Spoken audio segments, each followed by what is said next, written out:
অনুৰাগ, মোক কিমান আৰু এনেকৈ ৰাখিবা কোৱাচোন? এফালে ঘৰত মোৰ বিয়াৰ কথা ওলাই আছে আৰু নোলাবনো কিয় কোৱাচোন? এতিয়া মোৰ 31 বছৰেই হ'ল। বিয়াৰ কথাটো পাতিবই দিয়াচোন। আৰু তোমাক মই বাৰে বাৰে কৈ আছো যে তুমি এবাৰ মোৰ ঘৰত গৈ পেলাই কথাখিনি অন্তত মা দেউতাক কাণ চুৱাই থৈ আহা, কিন্তু তুমি গুৰুত্বই নিদিয়া।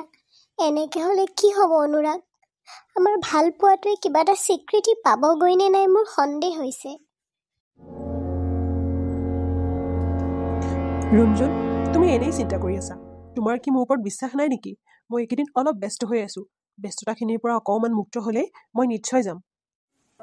নাজানো আৰু অনুৰাগ, তোমাৰ ওপৰত বিশ্বাস কৰাৰ বাহিৰে বেলেগ একো উপায়তো নাই। কিন্তু মই তোমাক কৈছিলোঁ, নহ'লে তোমাৰ ঘৰলৈকে মোক এবাৰ লৈ যোৱা। অন্তত তোমাৰ মা দেউতাই মোক চিনি পাওক, দেখক। সেইটোও নকৰা। বোলাচোন আজিয়ে যাওঁ, তোমাৰ মা দেউতাৰ লগত চিনাকি হৈ আহোঁ।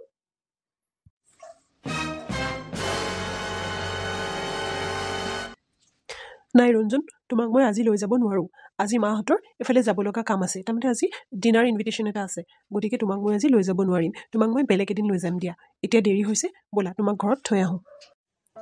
ঠিক আছে বাৰু দিয়া। অনুৰাগ, পিছে এটা কথা কওঁ, তুমি বাৰু মোৰ পৰা কিবা লুকুৱাইছা নেকি? ৰুণজুন, কি কথা কোৱা? তোমাৰ কি মোৰ ওপৰত বিশ্বাস নাই নেকি? নে তুমি কিবা সন্দেহ কৰিছা?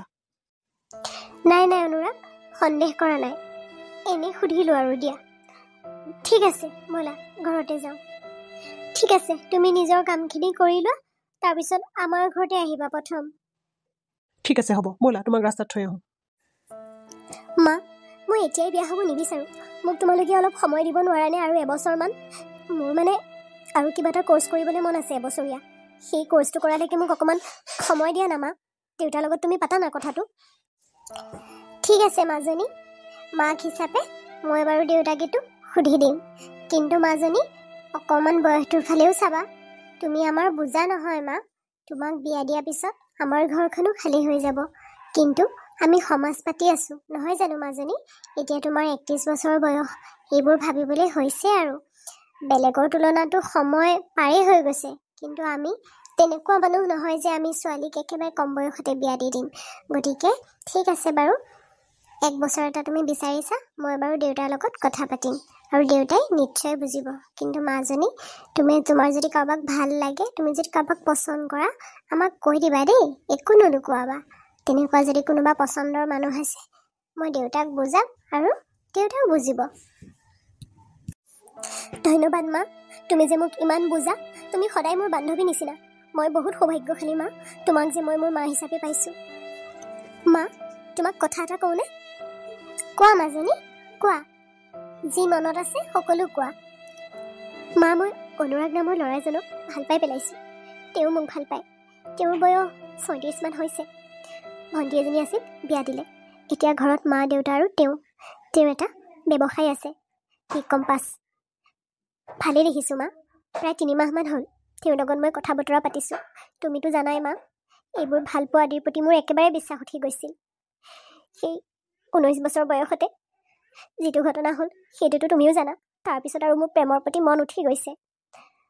আকৌ এতিয়া 31 বছৰ বয়সত কাৰোবাক বিশ্বাস কৰিছোঁ। গতিকে মই মনে মনে আগবাঢ়িব বিচৰা নাই। তোমালোকৰ সন্মতি সাপেক্ষেহে আগবাঢ়িব খুজিছোঁ মা। অনুৰাগক মই ভাল পাই পেলাইছোঁ, কিন্তু তথাপিও তোমালোকৰ যদি মত নাথাকে, মই কেতিয়াও আগ নাবাঢ়োঁ। সেইটো কথা মই অনুৰাগকো কৈ দিছোঁ। জানো মাজনী, তুমি যে 19 বছৰ বয়সতে ইমান দুখ পাইছিলা। আচলতে সেইটো আমাৰো দুখ আছিল মাজনী। ঘৰত এনেকৈ ল'ৰা এজন আলহী হিচাপেই হওক আমি থাকিব দিবই নালাগিছিল। মোৰ আজিও মনত আছে, তেওঁ এজন টেটৰ শিক্ষক আছিল। আমাৰ ঘৰত ৰুম বিচাৰি আহিছিল আৰু আমি নাথাকাত তেওঁ তোমাক প্ৰেমৰ জালত পেলাইছিল। আৰু তুমিওতো তেওঁক সঁচাকৈ ভাল পাই পেলাইছিলা। কিন্তু তাৰপিছত গম পালা যে তেওঁ বিবাহিত। আৰু সেইটো কথা জনাৰ পিছত তোমাৰ কিমান অন্তৰখন ভাঙিছিল আমি জানো মাজনী। সেইটো আমাৰ দুখ আছিল। আমি সেই ল'ৰাজনক বিশ্বাসত ল'বই নালাগিছিল। আমি নিজৰ ল'ৰা নিচিনা মৰম কৰিছিলোঁ, ভাবিছিলোঁ তোমাকো ভণ্টি নিচিনা কৰিব। কিন্তু তেওঁ তোমাৰ লগত সেয়া কৰিলে। গতিকে এতিয়া তুমি বিচৰা ধৰণে হ'ব মাজনী, খালি ল'ৰাজনক এবাৰ আমি চিনি পালে ভাল হ'ব। তেওঁৰ আচাৰ ব্যৱহাৰ, আচলতে তেওঁ মনৰ ভিতৰৰ মানুহজন আমি চিনি পাব লাগিব মাজনী। মা, খুব চমুতে তেওঁ আমাৰ ঘৰলৈ লৈ আহিম আৰু তেওঁ তোমাৰ আৰু দেউতাৰ লগত আমাৰ বিয়াৰ কথা পাতিব। এতিয়া সেই দিনটোলৈহে বাট চাই আছোঁ মা। তেওঁক মই সুধিছোঁ কিবা মোৰ পৰা লুকুৱাইছা নেকি, কাৰণ মোৰ অতীতৰ সেই ঘটনাটোৰ কথা মই তেওঁক কৈছোঁ আৰু কৈছোঁ যে মই আৰু দুখ কিন্তু সহ্য কৰিব নোৱাৰিম। গতিকে মোৰ মনে হয় তেওঁ একো নুলুকুৱাব, কিন্তু তথাপিও মা কিয় জানো মই 100% কাকো বিশ্বাস কৰিব নোৱাৰা হৈছোঁ। মনত এটা সন্দেহ সদায় থাকে। জানো মাজনী, জানো, তুমি চিন্তা কৰিব নালাগে। তুমি তেওঁক লৈ আহিবা, মই দেউতাৰ লগত কথা পাতিম। এতিয়া যোৱা মা, মুখ হাত ধুই ভাতকেইটা খাই শুই যোৱা যোৱা, ৰাতি দেৰিয়ে হ'ল। ঠিক আছে মা। ৰঞ্জন, তই মোক এটা কথা ক, আচলতে তোৰ প্ৰব্লেমটো ক'ত আৰু মই তোক কেনেকৈ হেল্প কৰিব পাৰোঁ, তই জাষ্ট মোক এইটো ক। চা মল্লিকা, তইতো মোৰ সকলো কথা জানই। মোৰ সৰুকালৰ বান্ধৱী হিচাপে কেতিয়াও মই তোৰ পৰা একো কথা লুকোৱা নাই। তই জান, প্ৰায় আজি 10-11 বছৰ এই ভালপোৱাৰ পৰা মই দূৰে দূৰে পলাইছিলোঁ। কিন্তু অনুৰাগ মোৰ জীৱনত আহিল। মোৰ উকা হৈ থকা হৃদয়খনত তেওঁ আকৌ আহি পেলাই আশাৰ ৰেঙনি কিছুমান জগাই দিলে। আৰু এতিয়া মই লাহে লাহে 3 মাহ কথা পাতি তেওঁক ভাল পাবলৈ ধৰিছোঁ। কিন্তু এইবাৰ মই মানুহ চিনি পোৱাত ভুল কৰিব নোখোজোঁ। গতিকে মই জানিব বিচাৰোঁ, আচলতে বাহিৰৰ অনুৰাগটোক মই চিনি পাওঁ, তেওঁ ভিতৰৰ অনুৰাগটো কেনেকুৱা, আৰু এইটো বিচাৰি উলিয়াবৰ কাৰণে মোক তোৰ সহায় লাগে। তইতো এইবিলাকত মাষ্টাৰ মাইণ্ড, তই মোক এটা বুদ্ধি দেচোন। কি কৰিলে মই আচল অনুৰাগটোক জানিব বিচাৰিম, কাৰণ মই বাহিৰটো চাই পেলাই এতিয়া আগবাঢ়িব নোখোজোঁ। বুজি পাইছেনে মল্লিকা? এজনী কথা শুন, মাষ্টাৰ মাইণ্ড একেবাৰে মই এনে মাষ্টাৰ মাইণ্ডজনী পৰীক্ষা এটাকে ক্লিয়াৰ কৰিব নোৱাৰোঁ, গভৰ্ণমেণ্ট চাকৰি এটাকে ল'ব পৰা নাই। তইতো বিন্দাছ, তোৰ গভৰ্ণমেণ্ট চাকৰি নহ'লেও কি হ'ব, তই বিজনেছতে কিমান এক্সপাৰ্ট। দুখৰ মাজতো মানে তোৰ কথা শুনিলে হাঁহিবলৈহে মন যায়। চা, তই যিয়ে নহয়, মোৰ কাৰণেতো তই সকলো সমস্যাৰ সমাধান। মল্লিকা, তই মোৰ এনেকুৱা এজনী বান্ধৱী, মই যি প্ৰব্লেমতে নাথাকোঁ, তোৰ ওচৰত আহিলে মই কিবা এটা সাহস পাওঁ যেন মোৰ সমস্যাটো সমাধান হোৱাৰ পথত। তই চিন্তা নকৰিবি, তই মুঠতে চাই যা মই কি কৰোঁ। ঠিক আছে মল্লিকা, মই আহোঁ দে।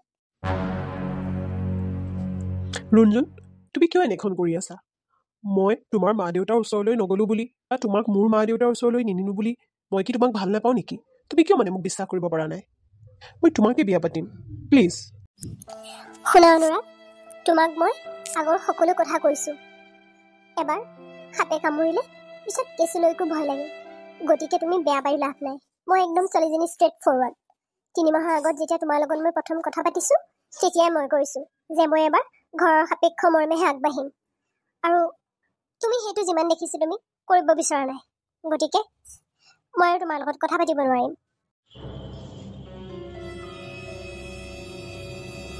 নাই নাই, এনেকৈ হ'লে কেনেকৈ হ'ব? মোক তুমি 1 বছৰ এটা সময় দিয়াচোন, ৰিলেশ্যনত থকা মোৰ লগত। তাৰপিছত মই তোমালোকৰ ঘৰত যাম আৰু আমাৰ ঘৰতো তোমাক লৈ যাম। প্লিজ, মোক বিশ্বাস কৰা। নাই নাই, নহ'ব, তুমি বেয়া নাপাবা। শুনা, এনে কি প্ৰব্লেম আছে যে তুমি ঘৰত ক'ব নোৱাৰা? যদি কিবা তেনেকুৱা প্ৰব্লেম আছে তুমি শ্বেয়াৰ কৰা মোৰ লগত, মইতো তোমাৰ চাথ দিম ন। কিন্তু তুমি ডেইলি এটা বাহানা কৰি থাকা, ইটো প্ৰব্লেম সিটো প্ৰব্লেম। নাই নাই, ইমান কণ্ডিশ্যনত মই থাকিব নোৱাৰোঁ। আৰু এইবিলাকৰ প্ৰতি এনেও মোৰ কোনো ভৰসা নাছিল। তুমি মোক বহুত ৰিকুৱেষ্ট কৰিলা ৰিলেশ্যনত আহিবৰ কাৰণে, তাৰ কাৰণে মই মান্তি হৈছিলোঁ। কিন্তু এতিয়া 3 মাহ নহওঁতে তুমি মই কোৱা এটা কথাই নুশুনা। মোৰ কথাখিনি তুমি গুৰুত্বই নিদিয়া। ডেইলি তোমাৰ কামৰ ভেজাল কিবা কিবি। আৰে তোমাক বিয়াৰ প্ৰস্তাৱ লৈ যাবও দিয়া নাই, জাষ্ট তুমি এবাৰ লগ কৰা। বা ঠিক আছে, মোৰ মা দেউতাৰ ওচৰলৈ নগ'লেও তোমাৰ মা দেউতাৰ লগতে মোক চিনাকি কৰাই দিয়াচোন। মইতো সিমানখিনি সাহস নিজে ৰাখিছোঁ ন, কাৰণ মই একো ভুল কৰা নাই, একো চুৰ কৰা নাই। আজিলৈকে তোমাক মই 3 মাহত পাৰ্চনেলি লগ কৰিছোঁ বুলি তুমি ক'ব পাৰিবা নেকি? নে তোমাৰ হাতখনকে মই টাচ কৰিছোঁ বুলি তুমি ক'ব পাৰিবা নেকি? কাৰণ এইবোৰ মোৰ বিশ্বাস নাইকিয়া হৈ গ'ল অনুৰাগ, আৰু তুমি বেয়া পায়ো লাভ নাই। আই এম ছ' চৰি। যিদিনা তুমি মোৰ ঘৰত বা তোমাৰ ঘৰত মোক লৈ যাবা, সেইদিনা সেই সম্পৰ্কটো আগবাঢ়িব।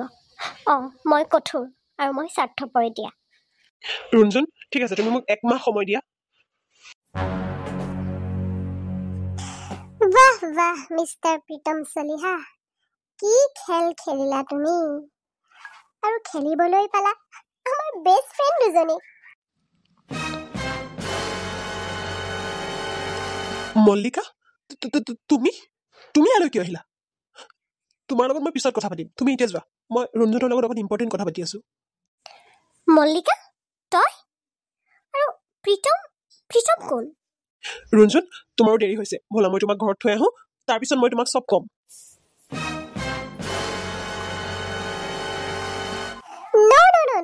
নহ'ব নহয় কিয় হ'ব ৰঞ্জনো ইয়াতে থাকিব লাগিব মল্লিকা তোমাক কৈছোনে মই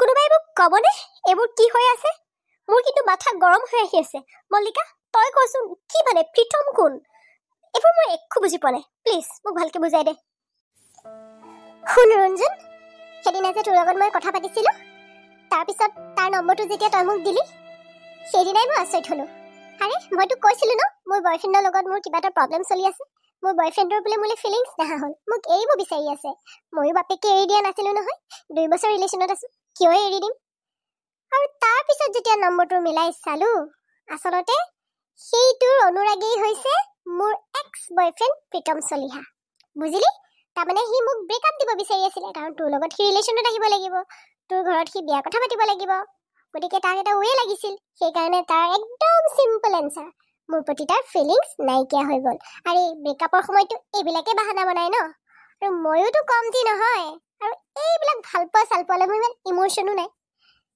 এইটো নহয় যে মই দুখত একেবাৰে ভাঙি পৰিম কিন্তু মোৰ এটা কাৰণে ভাল লাগিছে ৰঞ্জন তই বৰ সহজ সৰল ছোৱালী তই যে এই লফংগাৰ টোপা যে বাচিলি য়েছ মই ছাকচেছফুল জীৱনত যে মোৰ বেষ্ট ফ্ৰেণ্ডজনীক মই বচাব পাৰিলোঁ আৰু ইয়াক মই FIR দি থৈ আহিছোঁ ইয়াক 2 দিনৰ ভিতৰত যদি লকআপত ভৰাব নোৱাৰে তই চাই থাক ৰঞ্জন আৰু তই ভাবিছ নেকি মই আৰু তইহে বুলি ইয়াৰ গাৰ্লফ্ৰেণ্ডৰ লিষ্ট অ' মাই গড 40+ তাৰ বয়সে 36 আৰু তাৰ গাৰ্লফ্ৰেণ্ডৰ লিষ্ট 40+ গতিকে ইয়াৰ ফাণ্ডা ফিনিছ ই আৰু খতম চি মই আকৌ ধোকা খাব গৈ আছিলোঁ মল্লিকা থেংক ইউ তই মোক বচালি ইয়াৰ তই মোক বচালি ৰঞ্জন এয়া চব মিছাকৈ মল্লিকা যা আমি আগতে পঢ়ি থকা দিনত কৰা কামটো তই আজি কৰি দে মোক মাফ কৰি দিয়া প্লিজ মোক মাফ কৰি দিয়া এই উঠ মল্লিকা ইয়াক মোৰ চকুৰ আগৰ পৰা লৈ যা নহ'লে কিন্তু মোৰ হাত উঠি যাব বহ আজি তোৰ মই ইলাজ কৰি আছোঁ বহ ছাৰ আহক ছাৰ লৈ যাওক ইয়াক ইয়াৰ মানে তেজ অলপ বেছিয়ে গৰম হৈছিল ঐ বহ আজি ভাল মাছাজ কৰিব বহ তোৰ পিঠিত উঠ উঠ প্লিজ মল্লিকা মোক ক্ষমা কৰি দিয়া ঐ উঠ বল ক্ষমা দুখ পোৱাতকৈ বেছি লাজে পাইছোঁ মল্লিকা আকৌ মই একেটা ভুলকে কৰিব গৈ আছিলোঁ মানুহ চিনি নোপোৱা ভুল তই কিয় লাজ পাব লাগে তইতো এতিয়া মানুহ চিনি পালি ন লাষ্টত একো নাই তোৰ কপাল ভাল মোৰো কপাল ভাল আৰু প্ৰতিজনী ছোৱালীয়ে সংগীজন বিচৰাৰ আগত অলপ চাই চিতি ল'ব লাগে ভিতৰৰ মানুহজন পঢ়ি চাব লাগে ঠিক ছোৱালীয়ে নহয় ল'ৰাসকলকো কৈছোঁ নিজৰ জীৱন সংগী যদি বিচৰাৰ আগত ভালকৈ পঢ়ি চাব লাগে ল'ৰা ছোৱালী বুলি কোনো কথা নাই ক্ৰাইম কৰাবোৰৰ আৰু চিট কৰাবিলাকৰ কোনো জেণ্ডাৰ নাথাকে গতিকে সকলো সতৰ্ক হ'ব লাগে প্ৰেমৰ ক্ষেত্ৰত